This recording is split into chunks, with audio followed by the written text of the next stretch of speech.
बिस्मिल्लाहिर्रहमानिर्रहीम। ज़ालिकल किताबु ला रैब फीह सदक़ल्लाहुल अलीयुल अज़ीम व सदक़ रसूलुहुन नबियुल अमीनुल करीम व नहनु अला ज़ालिका लमिनश शाहिदीन वश्शाकिरीन वल्हम्दुलिल्लाहि रब्बिल आलमीन। हज़रात, अगर आप हज़रात पर बुलंद आवाज से दुरूद शरीफ पढ़ने पर पाबंदी नहीं है तो फिर मोहब्बतों में झूमकर नबी और आले नबी की बारगाह में बावाज़े बुलंद दुरूद शरीफ पढ़ें। अल्लाहुम्मा सल्ली अला सय्यिदना मौलाना मुहम्मदिन व बारिक वसल्लिम सल्लु अलैहि सलातम व सलामन अलैका या रसूलल्लाह सल्लल्लाहु ताला अलैहि वसल्लम।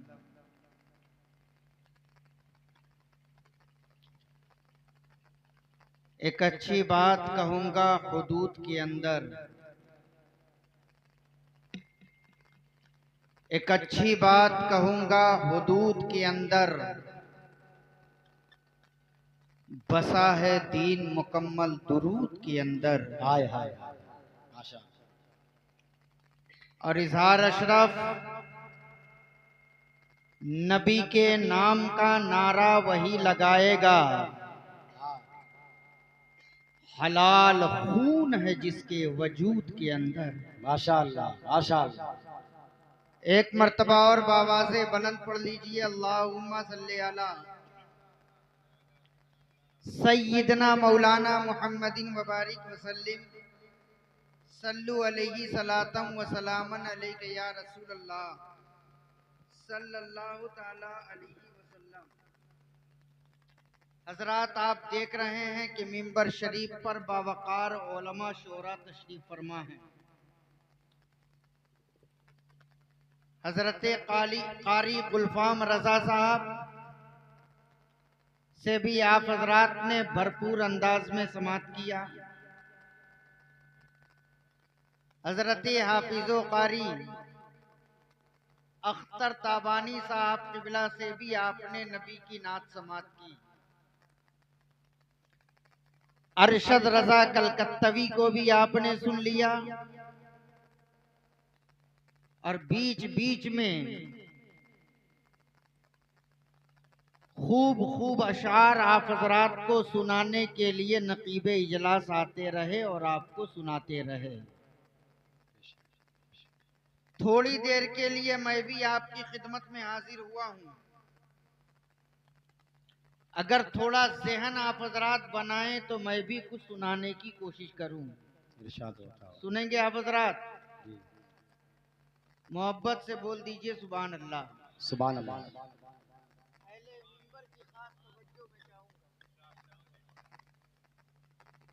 नकीबे जलसा से भी आपने बहुत अशार सुन लिया। गुलफाम रजा साहब से भी आपने सुन लिया। अख्तर ताबानी साहब से भी आपने सुन लिया। दो शेर मुझसे सुनिए। सुनेंगे? मोहब्बत से बोलिए सुभान अल्लाह। सुभान अल्लाह। और प्यार से बोलिए सुभान अल्लाह। सुभान अल्लाह। तवज्जो चाहूंगा। किसी कहने वाले ने कहा है, मेरे हाथ में कासा मेरे बदन पे जुब्बा होता। मेरे हाथ में कासा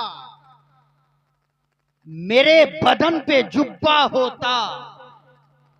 आका यूं आपके सामने आता तो मैं कैसा होता।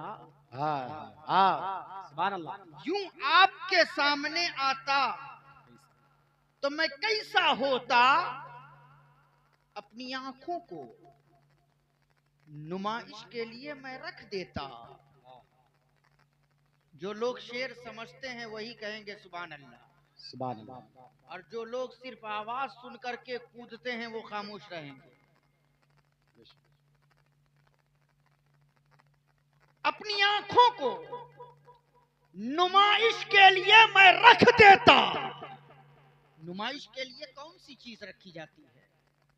जो नायाब हो, कीमती हो, जिसका अहम किरदार हो, हम उसे नुमाइश में रखकर कहते हैं लोगों आओ इसे देखो, ये नायाब है, कीमती है, इसका अहम किरदार है। कहने वाले ने कहा अपनी आंखों को नुमाइश के लिए मैं रख देता।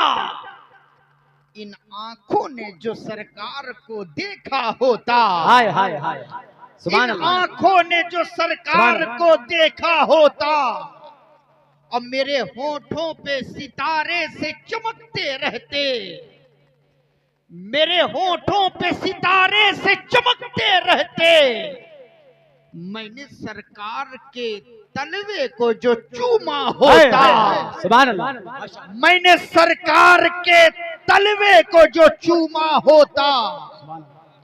और अगर ये नहीं हो सकता, सुनेंगे ताबानी साहब, अगर ये नहीं हो सकता तो कहने वाले ने कहा काश काश किसी पत्थर से जुड़ा मैं एक जर्रा होता, काश किसी पत्थर से जुड़ा मैं एक जर्रा होता, फिर मेरे लब पे मेरे सरकार का तलवा होता। और लोग आते मेरी किस्मत की जियारत करने, लोग आते मेरी किस्मत की जियारत करने, मेरे माथे पे तेरे पांव का नक्शा होता, मेरे माथे पे तेरे पांव का नक्शा होता। और आका मेरा सीना तेरे नालैन से पेवस्त रहे, आका मेरा सीना तेरे नालैन से पेवस्त रहे। मेरी किस्मत में ये इनाम जो लिखा होता, सुभान अल्लाह, मेरी किस्मत में ये इनाम जो लिखा होता। हजरात ज़हन को करीब कीजिएगा, आज का ये प्रोग्राम मदरसा गुलशने मुस्तफ़ा के ज़ेरे एहतमाम खत्मुल कुरान कॉन्फ्रेंस के नाम, जिसमें हम और आप शरीक हैं।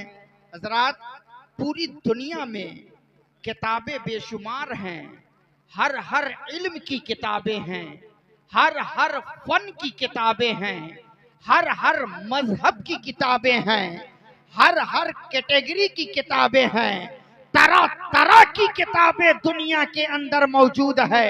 लेकिन पूरी दुनिया में कोई भी किताब ऐसी नहीं है जिसे छूने से पहले ये देखने की जरूरत हो कि कपड़ा साफ है कि नहीं, बदन पाक है कि नहीं, वजू हमारा है कि नहीं। पूरी दुनिया में फकत एक किताब ऐसी है जिसे छूने से पहले ये गौर करना पड़ेगा कि कपड़ा पाक है या नापाक, वजू है या नहीं, जिस्म कपड़ा हमारा नजिस है या नापाक है, बदन पाक है या नापाक है। याद रखिएगा वो किताब कोई और किताब नहीं है, वो किताब ऐसी किताब है जिसका नाम पूरी दुनिया में सबसे ज्यादा मशहूर है।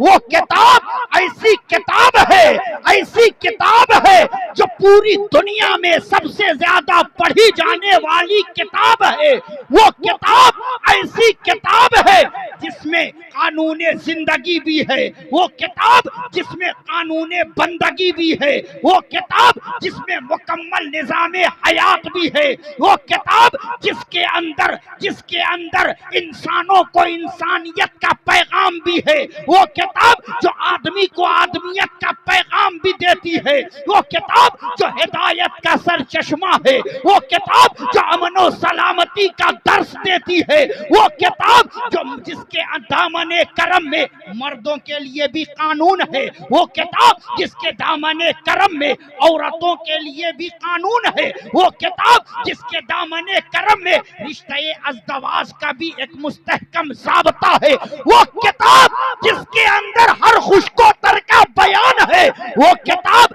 जिसके अंदर सोने का भी जिक्र है, वो किताब जिसके अंदर हीरे मोती का भी जिक्र है, वो किताब जिसके अंदर जवाहिरात का भी जिक्र है, वो किताब जिसके अंदर नबियों की नबूवत का भी जिक्र है, वो किताब जिसके अंदर रसूलों की रिसालत का भी जिक्र है, वो किताब जिसमें आदम की आदमियत का भी जिक्र है, वो किताब जिसमें नूह की नजाबत का भी जिक्र है, वो किताब जिसमें इब्राहिम की खुल्लत का भी जिक्र है, वो किताब जिसमें इस्माइल की कुर्बानी का भी जिक्र है, वो किताब जिसमें हजरत यहया के सब्र का भी जिक्र है, वो किताब जिसमें हजरत ज़करिया की शहादत का भी जिक्र है, वो किताब जिसमें हजरत मूसा के जलाल का भी जिक्र है, वो किताब जिसमें हजरत ईसा के कमाल का भी जिक्र है, वो किताब जिसमें सहाबा की सहाबियत का भी जिक्र है, वो किताब जिसमें औलियों की विलायत का भी जिक्र है,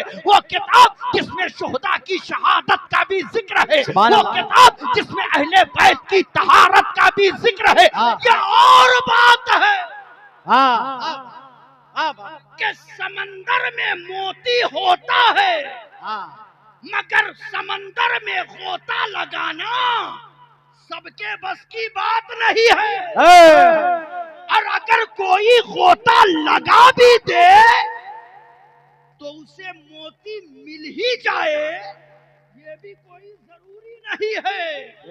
अरे वो कोई होते हैं जो समुंदर में गोता लगाते हैं, जान पर खेल कर उसकी तह में जाते हैं, फिर मोती को उठाते हैं और मोती लेकर जब बाहर निकलते हैं तो वही मोती बादशाह के सर का ताज होता है, वही मोती जोहरी के दुकान में होता है। लेकिन मैं जिस समुंदर की बात कर रहा हूँ, मैं जिस किताब की बात कर रहा हूँ, वो कोई नाला और गड्ढा नहीं है, वो कोई तालाब और दरिया नहीं है। वो किताब ऐसी किताब है जिसके अंदर हर चीज का बयान मौजूद है। वो किताब ऐसी मुकद्दस किताब है जिसे देखो तो सवाब है, जिसे चूमो तो सवाब है, जिसे सीने से लगाओ तो सवाब है, जिसे घर में रखो तो सवाब है, जिसे पढ़ो तो सवाब है। वो किताब ऐसी किताब है जिसे जहां पढ़ दो वहां से शैतान भागे। वो किताब ऐसी किताब है जिसे जहां पढ़ दो वहां बरकतों का वो नुज़ूल हो जाए। वो किताब ऐसी किताब है जिसे जहां पढ़ दो वहां रहमतों के चश्मे फूटने लग जाए। वो किताब कोई और किताब नहीं है, उसी किताब को कुरान कहा जाता है। नारे तकबीर, नारे रिसालत, मसलके आला हजरत, पत्ती पत्ती फूल फूल, इश्क मोहब्बत, इश्क मोहब्बत, इश्क मोहब्बत, इश्क मोहब्बत, प्यार मोहब्बत, प्यार मोहब्बत। अज़मते कुरान कॉन्फ्रेंस, जश्न तकमील कुरान कॉन्फ्रेंस, हज़रत अल्लामा मौलाना इजहार अशरफ साहब की बरकत का तवी। नारे तकबीर, नारे रिसालत। आशा मजमे में जितने यहाँ बैठे हैं और इधर स्टेज में जितने बैठे हैं सब पढ़े लिखे लोग बैठे हैं। समझो चाहूंगा, इधर सब पढ़े लिखे लोग बैठे हैं, इधर भी जितने बैठे हैं कोई जाहिल नहीं बैठे, सब पढ़े लिखे लोग बैठे हैं। इधर भी पढ़े लिखे लोग, इधर भी पढ़े लिखे लोग, इसमें ऐसे ऐसे पढ़े लिखे लोग बैठे हैं जो 10 पास भी होंगे, जो इंटर पास होंगे, कोई बीए किए होंगे, कोई ग्रेजुएशन किए होंगे, बैठे हैं। लेकिन मैं मजमे में पूरे आगे से लेकर पीछे तक, दाएं से लेकर बाएं तक मैं चैलेंज करूं, कोई एक इंसान खड़ा हो जाए और खड़ा होकर कहे मौलाना मैंने जो किताबें कॉलेज में पढ़ी है वो मुझे जबानी याद है। जो किताब मैंने माध्यमिक में पढ़ी वो मुझे जबानी याद है। जो किताब मैंने स्कूल में पढ़ी वो किताब मुझे जबानी याद है। कोई एक इंसान खड़ा होकर के ये दावा करे कि स्कूल में जो किताब मैंने पढ़ी है वो मुझे जबानी याद है, कॉलेज में जो किताब मैंने पढ़ी है वो किताब मुझे जबानी याद है, यूनिवर्सिटी में जो किताब मैंने पढ़ी है वो किताब मुझे जबानी याद है। शायद के आगे से लेकर पीछे तक, दाएं से लेकर बाएं तक कोई खड़ा होकर के दावा करे, लेकिन अगर इधर मैं पलट करके आवाज दूं कि इधर से कोई खड़ा होकर के कहे कि मैंने मदरसे में जो किताब पढ़ी है वो किताब मुझे याद है, तो इधर से एक नहीं कम से कम 4-5 खड़े होकर कहेंगे अल्हम्दुलिल्लाह मौलाना, हमने मदरसे में कुरान पढ़ा है, हमें कुरान की एक सूरत नहीं, कुरान का एक पारा नहीं, बल्कि अल्हम्दुलिल्लाह हमें कुरान का पूरा 30 पारा याद है। सुभान अल्लाह, माशाअल्लाह, जिंदाबाद, माशा माशा माशा। आय हाय, आज प्रोग्राम तकमीले कुरान है। बेशक खुशनसीब है वो माँ बाप जिनके बच्चों ने कुरान मुकम्मल किया है। कहिए सुभान अल्लाह, सुभान अल्लाह। लेकिन एक चीज सुन लीजिए, आज के दौर में माँ बाप को जल्दी ये होती है कि बच्चा जितना जल्दी कुरान खत्म कर ले। अगर 6 महीना लेट हो जाए तो पढ़ाने वाले के नाक और कान में दम हो जाए। लोग उस्ताद बदलने का सोचने लगते हैं कि ये अच्छा नहीं पढ़ाते। जितना जल्दी हो, अगर कोई 2 महीना में खत्म कर ले तो माँ बाप फूले न समाये कि मेरे बेटे ने 2 महीना में नाजरा मुकम्मल कर लिया है। माशाअल्लाह, माशाअल्लाह। 6 महीना में मुकम्मल कर ले तो मेरे बेटे ने 6 महीने में कुरान नाजरा मुकम्मल कर लिया है। लेकिन एक जुमला नोट करो, कुरान खत्म करना फर्ज नहीं है। जिम्मेदारी के साथ बोल रहा हूं, कुरान खत्म करना फर्ज नहीं है, कुरान को सही सही पढ़ना फर्ज है। सुभान अल्लाह। कुरान खत्म करना फर्ज नहीं, सही सही पढ़ना, तरतील और तजवीद के साथ पढ़ना, हुरूफ की अदायगी के साथ कुरान पढ़ना ये फर्ज है। इसलिए बच्चा कुरान पढ़े तो आप ये ना देखिए कि खत्म 2 महीने में किया है, नजर ये कीजिए कि बच्चा हमारा कुरान पढ़ रहा है तो सही पढ़ रहा है कि नहीं पढ़ रहा। बेशक बेशक, सही पढ़ रहा है कि नहीं पढ़ रहा है। मुबारकबाद के काबिल हैं इलाके के लोग, मुबारकबाद के लायक है मदरसा गुलशन मुस्तफा कमेटी और उसके अराकीन, जिन्होंने बच्चों के हौसला अफजाई के लिए जलसे का एहतमाम किया। सुभान अल्लाह। तकमील कुरान, खत्मुल कुरान के नाम जलसे का एहतमाम किया ताकि बच्चों को हदियतन कुरान शरीफ भी मदरसे के तरफ से पेश किया जाएगा। कहिए सुभान अल्लाह, सुभान अल्लाह, और मोहब्बत से बोलिए सुभान अल्लाह। सुभान अल्लाह। जलसे में बैठिए। आज होता ही है हजरत की कौम को धक्का देना पड़ता है कि सुभान अल्लाह कहिए। हजरत आप लोग आगे आइए, पीछे ठीक नहीं लगा, आगे आइए। धक्का देना पड़ता है कि सुभान अल्लाह कहिए। लेकिन गौर से सुनो, इसी दुनिया के अंदर एक अल्लाह के बहुत बड़े वली गुजरे हैं जिनका नाम हजरत इब्राहिम बिन अदहम है। क्या नाम है? नाम सुना होगा आपका, सुनिए, याद रखिएगा। अल्लाह वाले वो होते हैं जो ऊपर नजर करें तो अर्श आज़म देख लें, नीचे नजर करें तो तहतु सरा देख लें। अल्लाह ने वो पावर, वो कुव्वत, वो ताकत अपने बंदों को, नेक बंदों को अता फरमाई है। कहते हैं कि एक मर्तबा हजरत इब्राहिम बिन अदहम एक कब्रिस्तान से गुजर रहे थे। अल्लाह वाले थे, नजर एक कब्र पर पड़ी है। गौर से सुनिएगा, ईमान इंशाअल्लाह ताजा हो जाएगा। फिर जब भी जलसे में बैठिएगा खामोश नहीं बैठिएगा। कहते हैं जैसे ही हजरत इब्राहिम बिन अदहम की नजर कब्र पर पड़ी है, अल्लाह वाले थे, सिर्फ कब्र की मिट्टी को नहीं देखा बल्कि कब्र के अंदर भी नजर चली गई। कब्र के अंदर लेटने वाले को भी आपने देख लिया। आप क्या देखते हैं कि उस कब्र के अंदर एक अल्लाह का नेक बंदा है जो कब्र में बैठ करके कुरान पढ़ रहा है। क्या पढ़ रहा है? बुलंद आवाज से बोले, क्या पढ़ रहा है? कुरान पढ़ रहा है। जैसे ही हजरत इब्राहिम बिन अदहम ने उस अल्लाह के बंदे को कब्र के अंदर कुरान पढ़ते हुए देखा, तड़प गए। परवरदिगार की बारगाह में दुआ किया, मेरे परवरदिगार, ए मेरे मौला, ये तेरा कितना नेक बंदा है जिसको तूने कब्र के अंदर कुरान पढ़ने की तौफीक बख्शी है, जिसको तूने कब्र में कुरान पढ़ने का मौका इनायत किया है। ए मेरे परवरदिगार, मैं तेरे इस बंदे से मिलना चाहता हूँ, मैं तेरे इस बंदे से मुलाकात करना चाहता हूँ जो बंदा कब्र में है मगर फिर भी कुरान की तिलावत कर रहा है।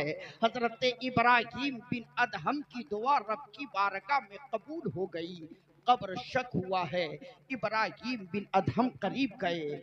जैसे ही अंदर देखा, क्या देखते हैं कि वो अल्लाह का बंदा अपने सर को झुकाए हुए कुरान पढ़ता जा रहा है, कुरान की तिलावत करता जा रहा है। हजरत इब्राहिम बिन अदहम आगे बढ़े और बढ़ने के बाद बुलंद आवाज से कहते हैं, अस्सलामु अलैकुम या शेख। जैसे ही हजरत इब्राहिम बिन अदहम ने सलाम किया है, उस अल्लाह के बंदे ने अपने सर को उठाया है। हजरत इब्राहिम बिन अदहम के चेहरे को देखा और देखने के बाद मुस्कुरा करके कहा, वालेकुमुस्सलाम या इब्राहिम बिन अदहम। जैसे ही उस अल्लाह के बंदे ने हजरत इब्राहिम बिन अदहम का नाम लेकर जवाब दिया, इब्राहिम बिन अदहम कहते हैं, अल्लाह के बंदे, हमारी तुम्हारी मुलाकात पहली मुलाकात है। इससे पहले हम तुम्हें जानते नहीं थे, तुम्हें पहचानते नहीं है, और तुम कब्र के अंदर हो। तुम मुझे जानते भी हो, पहचानते भी हो, मेरा नाम तक तुम्हें मालूम है कि मैं कौन हूँ। जरा बताओ, तुम्हें कैसे पता कि मेरा नाम इब्राहिम बिन अदहम है? तुम्हें कैसे मालूम कि मैं इब्राहिम बिन अदहम हूँ? उस अल्लाह के बंदे ने मुस्कुरा करके कहा था, ए इब्राहिम बिन अदहम, क्या आपने मुस्तफा जाने रहमत की वो हदीस नहीं पढ़ी है? कहा, कौन सी हदीस? कहा, आपको नहीं मालूम, मेरे नबी ने फरमाया है कि जब बंदे मोमिन कब्र के अंदर होता है तो परवरदिगार उसके देखने की ताकत को भी बढ़ा देता है, सुनने के पावर को भी बढ़ा देता है। मोमिन कब्र में होता है मगर कब्र के ऊपर आने वाले को वो देखता भी है और पहचानता। सुभान अल्लाह, आशा जिंदाबाद। सही उसने जवाब दिया। इब्राहिम बिन अदहम कहते हैं, अल्लाह के बंदे, आप कितने खुश नसीब हो कि परवरदिगार ने आपको कब्र के अंदर कुरान पढ़ने का मौका इनायत फरमाया है। जरा सा आप मुझे बताओ ना, आपने दुनिया में वो कौन सा नेक अमल किया जो रब की बारगाह में वो अमल कबूल हो गया, वो नेकी कबूल हो गई, और परवरदिगार ने आपको कब्र के अंदर कुरान पढ़ने का मौका इनायत कर दिया।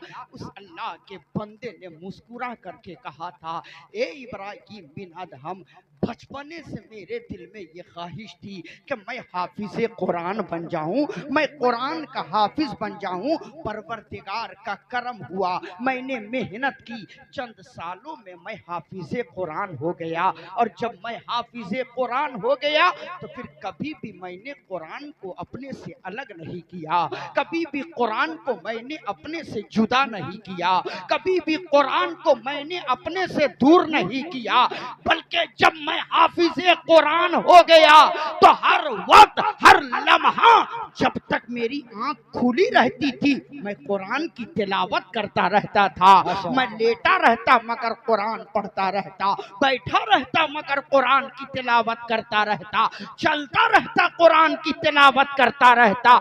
जब तक मेरी आंख खुली रहती मैं कुरान की तिलावत करता रहता था। मकान में रहता तो कुरान की तिलावत करता, मैदान में रहता तो कुरान की तिलावत करता, मस्जिद में रहता तो कुरान की तिलावत करता, मदरसे में रहता तो कुरान की तिलावत करता। मैं हर वक्त हर लम्हा हर वक्त मैं कुरान की तिलावत करता रहता था। हजरत इब्राहिम बिन अदहम कहते हैं अल्लाह के बंदे क्या आपने कुरान की तिलावत की, उस बुनियाद पर रब ने आपको कब्र के अंदर कुरान पढ़ने का मौका दिया। तो उस अल्लाह के बंदे ने कहा इब्राहिम बिन अदहम नहीं नहीं, मैं दुनिया में कुरान तो पढ़ता था मगर हमेशा रब की बारगाह में ये दुआ करता था, ए मेरे परवरदिगार जिस तरीके से तूने मुझे दुनिया में कुरान पढ़ने की तौफीक बख्शी है, मौला मेरी ख्वाहिश ये है कि मेरी रूह निकले तो मैं कुरान पढ़ता रहूं, मेरी रूह निकल जाए, मैं कुरान की तिलावत करता रहूं, मेरी रूह परवाज कर जाए। इब्राहिम बिन अदहम मैंने रब की बारगाह में हमेशा ये दुआ की, ए मेरे परवरदिगार जिस तरीके से तूने मुझे दुनिया में कुरान पढ़ने की तौफीक बख्शी है, मौला मेरी ख्वाहिश ये है कि मैं कब्र में भी रहूं तो वहां भी कुरान पढ़ता रहूं, वहां भी कुरान की तिलावत करता रहूं। ए इब्राहिम बिन अदहम परवरदिगार ने मेरी दुआ को कबूल फरमा ली और जब से मैं कब्र में आया हूं उस वक्त से लेकर आज तक कब्र में कुरान की तिलावत कर रहा। सुभान अल्लाह, माशाअल्लाह, अल्लाह या रसूल अल्लाह, या रसूल अल्लाह, जिंदाबाद जिंदाबाद अल्लाह। जैसे ही इब्राहिम बिन अदहम ने ये जुमला सुना तड़प जाते हैं और तड़प करके कहते हैं सुभान अल्लाह। क्या कहते हैं? सुभान अल्लाह। क्या कहते हैं? सुभान अल्लाह। क्या कहते हैं? सेल्फी मैन इधर से सामने बैठ करके हरकत ना करो। क्या कहा? बुलंद आवाज से क्या कहा? सुभान अल्लाह। क्या कहा? जैसे ही कहा सुभान अल्लाह तो उस अल्लाह के बंदे ने कहा इब्राहिम बिन अदहम जब से मैं कब्र में आया हूं ना उस वक्त से लेकर आज तक मैंने कब्र के अंदर 70,000 मर्तबा कुरान मुकम्मल कर लिया है। अल्लाह सुभान अल्लाह। जैसे ही कहा मैंने 70,000 मर्तबा कुरान मुकम्मल कर लिया। फिर इब्राहिम बिन अदहम तड़प जाते हैं और तड़प के कहते हैं क्या कहते हैं? क्या कहते हैं? क्या कहते हैं? पूरा मजमा दोनों हाथ उठा के बोले क्या कहते हैं? अब उस अल्लाह के बंदे ने कहा इब्राहिम बिन अदहम जो एक मर्तबा सुभान अल्लाह आपने कहा है ना वो मुझे दे दो। जो एक मर्तबा सुभान अल्लाह आपने कहा वो मुझे दे दो और कब्र के अंदर जो मैंने 70,000 मर्तबा कुरान की तिलावत की है वो आप ले लो। एक मर्तबा जो आपने सुभान अल्लाह कहा वो मुझे दे दो। कब्र में जो मैंने 70,000 मर्तबा कुरान की तिलावत की है वो आप ले लो। इब्राहिम बिन अदहम कहते हैं ए अल्लाह के बंदे तुमने कुरान के अंदर लफ्ज़ सुभान न जाने कहाँ कहाँ पढ़ा होगा। कहीं सुभान लज़ी असरा पढ़ा होगा, कहीं सुभान रब्बिका रब्बिल इज्जती अम्मा यसिफून पढ़ा होगा, कहीं सुभान अल्लाही अम्मा युशरिकून पढ़ा होगा। तुमने न जाने कितनी मर्तबा कुरान के अंदर सुभान अल्लाह की तिलावत किया होगा। मैंने एक मर्तबा सुभान अल्लाह कहा, वो तुम लेना चाह रहे हो, और तुमने कब्र के अंदर जो 70,000 मर्तबा कुरान की तिलावत की है वो तुम मुझे देना चाह रहे हो। आखिर बात क्या है, मामला क्या है? तब उस अल्लाह के बंदे ने कहा था, ए इब्राहिम बिन अदहम, दुनिया में एक मर्तबा सुभान अल्लाह कहने से जितनी रहमतों का नुज़ूल होता है, जितनी बरकतें मिलती है, कब्र के अंदर 70,000 मर्तबा कुरान खत्म करने पर भी वो नेमत नहीं मिलती है, वो रहमतें नहीं मिलती है, वो बरकतें नहीं मिलती है। हम खुश नसीब है कि हम दुनिया में महफिल में बैठते हैं तो अपनी जबान से कहते हैं सुभान अल्लाह, सुभान अल्लाह। बैठो, ये ना सोचो कि कोई कहे सुभान अल्लाह कहने के लिए तब कहेंगे। खुद आप अपनी जबान से सुभान अल्लाह कहते रहो। जब तक महफिल में बैठे रहोगे सुभान अल्लाह कहते रहोगे, फरिश्ते आपके नामे आमाल में नेकियां लिखते रहेंगे। सुभान अल्लाह।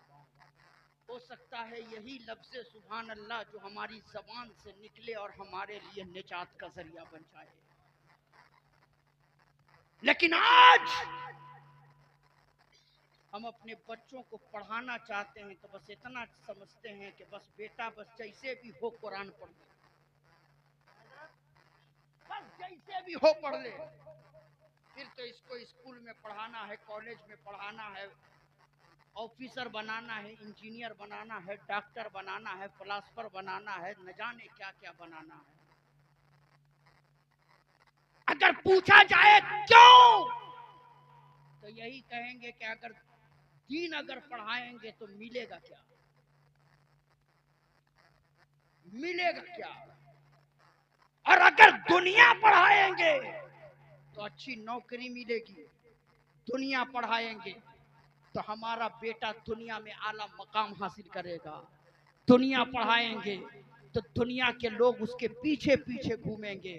मगर एक जुमला याद रखना, दुनियावी तालीम से आप अपना पेट तो पाल सकते हैं मगर अपने ईमान की हिफाजत नहीं कर सकते। बेशक, बेशक। अगर आप अपने बच्चे को दुनिया की तालीम के साथ साथ दीन की भी तालीम दे दिया तो दीन की तालीम से आपका बेटा अपना पेट भी पाल सकता है और अपने ईमान की हिफाजत। सुभान अल्लाह। नारे तकबीर, नारे रिसालत, मसलके आला हजरत, जश्न तकमील कुरान कॉन्फ्रेंस, अज़मत कुरान कॉन्फ्रेंस, हजरत अल्लामा मौलाना इज़हार अशरफ कलकत्तवी साहब किबला।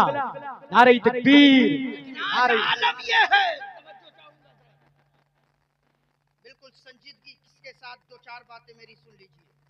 आज आलम ये है, हर आदमी सिर्फ इस पेट को भरने के लिए दौड़ रहा है। माल हो चाहे जैसा हो,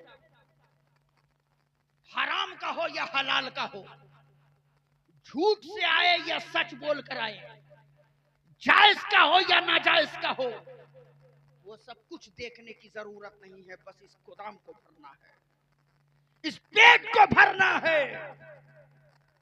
आज हम और आप दुनिया के पीछे भाग रहे हैं, लेकिन परवरदिगार ने कहा मेरे बंदे तुम्हें अपने रब की जात पर भरोसा नहीं। जरा सा सोचो, जब बच्चा माँ के पेट में होता है तो क्या बाहर से लोग उस बच्चे के लिए खाना पहुंचाते हैं? क्या बाहर से उसके लिए हवा और रोशनी का इंतजाम किया जाता है? नहीं, बच्चा माँ के पेट में होता है, 9 महीना बच्चा माँ के पेट में रहता है। और जब माँ के पेट में बच्चे को खुराक की जरूरत पड़ी तो बाहर से लोगों ने इंतजाम नहीं किया, लेकिन माँ के पेट के अंदर मेरे परवरदिगार ने माँ के पेट से कनेक्शन जोड़ दिया, एक नारी लगा दी, एक तार लगा दिया, और माँ जो कुछ खा रही है वही ग़िज़ा बच्चे की खुराक बन रही है, वही ग़िज़ा बच्चे की खुराक बन रही है। बच्चा 9 महीना तक माँ के शिकम में रहता है, खाता पीता रहता है, जिंदा रहता है। लेकिन आप जरा सा देखें, 9 महीना के बाद जब बच्चा इस दुनिया में आता है, जैसे ही दुनिया में आता है फौरन दाई उस नारी को काट देती है, उस कनेक्शन को काट देती है। जैसे ही उस कनेक्शन को दाई काटती है, बच्चा यही समझता है कि मेरे रिस्क का दरवाजा तो यही था, मेरे लिए खुराक तो यहीं से आ रहा था, मेरे लिए खाना पीना तो यहीं से आ रहा था। अब इस रिस्क के दरवाजे का कनेक्शन बंद कर दिया गया है, कनेक्शन काट दिया गया है, दरवाजा बंद कर दिया गया है। अब मैं जिंदा कैसे रहूंगा? इधर जैसे ही नारी कटता है, इधर बच्चा रोता है, चीखता है, चिल्लाता है। वो यही समझता है कि मेरे रिस्क का दरवाजा यही था, अब बंद हो गया है, अब मैं जिंदा कैसे रहूंगा? आवाज आती है, मेरे बंदे, तेरा राज़िक तेरी माँ का पेट नहीं, बल्कि तेरा राज़िक तेरा परवरदिगार है। मेरे बंदे, अभी तेरे रिस्क का एक दरवाजा बंद हुआ है, अब मैं तेरे रिस्क का 2 दरवाजा खोलूंगा। अब मैं तेरे माँ के सीने से तेरे लिए 2 चश्मे उबाल दूंगा। अब मैं तेरे माँ के सीने से तुझे मीठा दूध निकाल करके तुझे दूंगा। गर्मी के दिनों में तुझे बर्फ डालकर ठंडा करने की जरूरत नहीं पड़ेगी, बल्कि गर्मी के दिनों में मैं तेरे माँ के सीने से तुझे ठंडा दूध निकाल करके दूंगा। सर्दी के दिनों में तुझे हीटर जला के उसे गर्म करने की जरूरत नहीं पड़ेगी, बल्कि सर्दी के दिनों में मैं तेरे माँ के सीने से तुझे गर्म दूध निकाल करके तुझे दूंगा। तुझे चीनी के और शक्कर के दुकान में जाकर तुझे शक्कर खरीदने की जरूरत नहीं पड़ेगी, बल्कि मैं तेरे माँ के सीने से तुझे मीठा दूध निकाल करके दूंगा। 2 साल तक बच्चा माँ का दूध पीता रहता है, हंसता रहता है, खेलता रहता है, मुस्कुराता रहता है, जिंदा रहता है। माशाअल्लाह। लेकिन ठीक 2 साल के बाद, तवज्जो चाहूंगा, बहुत बारीक गुफ्तगू करने जा रहा हूं। ठीक 2 साल के बाद माँ बच्चे का दूध छोड़ा देती है, और जब माँ बच्चे का दूध छोड़ा देती है, फिर उस वक्त भी बच्चा खूब रोता है, चीखता है, चिल्लाता है। वो यही समझता है मेरे रिस्क का दरवाजा तो यही था, अब बंद हो गया, अब मैं जिंदा कैसे रहूंगा? आवाज आती है, मेरे बंदे, जब तू माँ के पेट में था तो तेरे रिस्क का एक दरवाजा था, जब तू माँ के पेट से इस दुनिया में आया तो मैंने तेरे रिस्क के 2 दरवाजे खोले। आज वो 2 दरवाजे भी बंद हो गए हैं। मेरे बंदे ना घबरा, अब मैं तेरे लिए रिस्क के 4 दरवाजे खोलूंगा। अब मैं तुझे जमीन से सब्जियां उगाकर तुझे रिस्क दूंगा, आसमान से बारिशें बरसाकर तुझे रिस्क दूंगा, चांद और सूरज को तेरे ताबे करके तुझे रिस्क दूंगा, निजामे कायनात चलाकर मैं तुझे रिस्क दूंगा। परवरदिगार ने कहा, मेरे बंदे, मैं तुमसे वादा करता हूँ, जब तक तेरी सांस चलती रहेगी तू जिंदा रहेगा, मैं तुझे रिस्क देता रहेगा। सुभान अल्लाह। बहुत उम्दा पैसा। और जब रिस्क मुकम्मल हो जाता है तो मौत आ जाती है, रूह परवास कर जाती है। यही कहते हैं ना कि इसका दाना इतना ही लिखा था, आज मुकम्मल हो गया इसलिए दुनिया से चला गया, इसका दाना खत्म हो गया इसलिए इसकी रूह परवास कर गई। परवरदिगार ने कहा, मेरे बंदे, जब तू माँ के पेट में था तो तेरे रिस्क का एक दरवाजा था, जब तू इस दुनिया में आया तो मैंने तेरे रिस्क के 2 दरवाजे खोले, और जब वो 2 दरवाजे भी बंद हुए तो मैंने तेरे रिस्क के 4 दरवाजे खोले। ए मेरे बंदे, आज वो 4 दरवाजे भी तेरे बंद हो गए हैं। दूंगा। बेशक। आज वो 4 दरवाजे भी तेरे बंद हो गए हैं। अगर तूने अपनी जिंदगी मेरे हुक्म के मुताबिक गुजारी है, अगर तूने अपनी जिंदगी मुस्तफा की शरीयत के मुताबिक गुजारी है, अगर तूने अपनी जिंदगी अल्लाह और उसके रसूल के कानून के मुताबिक गुजारी है, अगर तूने अपनी जिंदगी मेरे नबी की मोहब्बत में गुजारी है, अगर तूने अपनी जिंदगी मुस्तफा जाने रहमत की अकीदत में गुजारी है, तो मेरे बंदे अभी तेरे रिस्क के 4 दरवाजे बंद हुए हैं। अब आ तो सही, मैं तेरे लिए जन्नत के 8 दरवाजों को खोल दूंगा। सुभान अल्लाह, माशाअल्लाह, नारे तकबीर, नारे रिसालत, मसलके आला हजरत, जश्न मिलादुन नबी, जश्न तकमील कुरान कॉन्फ्रेंस, नारे तकबीर, नारे रिसालत। अपने रब की जात पर भरोसा करो, लीडरों पर भरोसा मत करो, दौलत पर भरोसा मत करो, अमीरों पर भरोसा मत करो, बम बारूद पर भरोसा मत करो, अल्लाह और उसके रसूल पर भरोसा कर लो। जिस दिन अल्लाह और रसूल पर भरोसा कर लोगे, दुनिया भी तुम्हारी होगी, उक़बा भी तुम्हारा। बेशक, सुभान अल्लाह। हालात ये हैं, हम मुसलमान हैं, बस कलमा पढ़ना जानते हैं। दीन में क्या क्या जरूरियात की चीजें हैं उससे हमें कुछ पता ही नहीं, और ना हम सीखना चाहते हैं, और ना अपने बच्चों को सिखाना चाहते हैं। सिखाना चाहते हैं। अगर मौलाना 100 रुपया कह दे कि 100 रुपया लूंगा आपके बच्चे को पढ़ाऊंगा, तो कहते हैं बहुत फ्री का मदरसा खुला हुआ। हम फ्री में अपने बच्चों को दीन पढ़ाना चाहते हैं। अगर 100 रुपया 50-500 रुपया अगर दुनियावी तालीम के लिए ट्यूशन की फीस देनी पड़े तो हम उससे घबराते नहीं हैं, हम उससे पीछे नहीं होते। बस एक जुमला कहूंगा मेरे दोस्त, मेरे भाई, जहां दुनियावी तालीम के लिए आप अपने बच्चे का टीचर ऐसा तलाशते हो जो मेरे बच्चे को ठीक तरीके से पढ़ा सके, जो मेरे बच्चे को खूब अच्छे तरीके से इंग्लिश और मैथ समझा सके, मेरे बच्चे को खूब अच्छी तरीके से हिंदी और उर्दू समझा सके, आप उस तरीके का टीचर अपने बच्चे के लिए तलाशते हो। पहले उस टीचर को देखते हो कि उस टीचर के अंदर पढ़ाने का क्वालिफिकेशन कितना है, इस टीचर के अंदर पढ़ाई का तजर्बा कितना है। जब आप उसका तजर्बा नाप लेते हो तब जा करके अपने बच्चे के लिए उस टीचर का इंतखाब करते हो।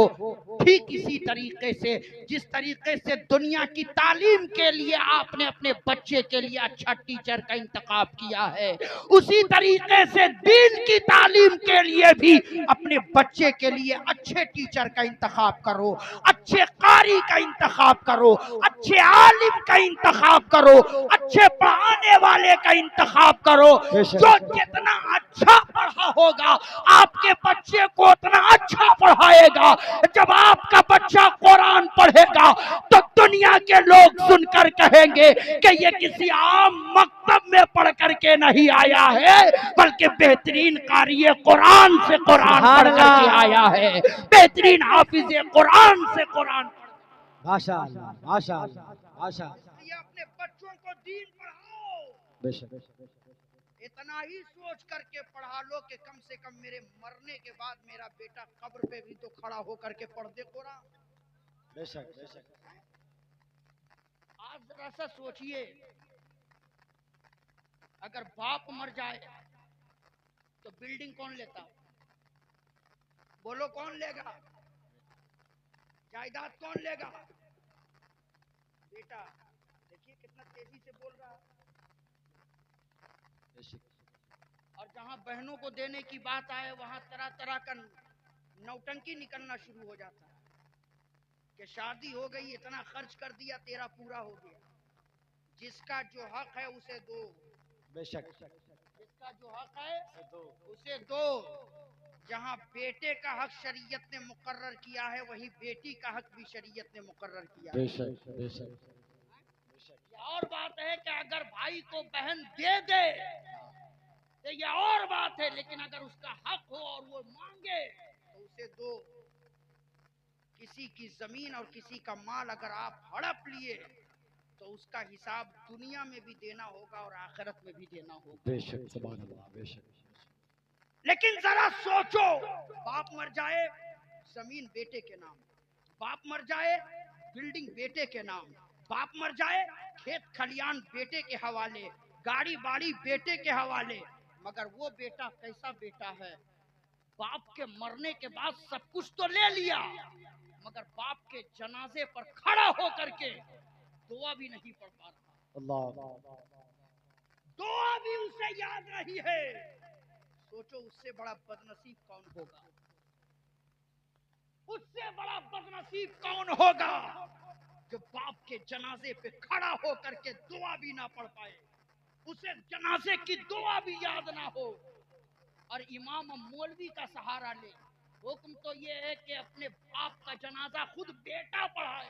बेशक, बेशक हक है, हुक्म शरीयत है, जिम्मेदारी मौलवी की नहीं है, बेशक, सब मौलवी पढ़ाए। दुरुस्त फरमाया, जिम्मेदारी है कि बाप मर जाए तो जनाजा वली पढ़ाए, बेशक, वली होगा और वली बेटा होता है, बेटा जनाजा पढ़ाए।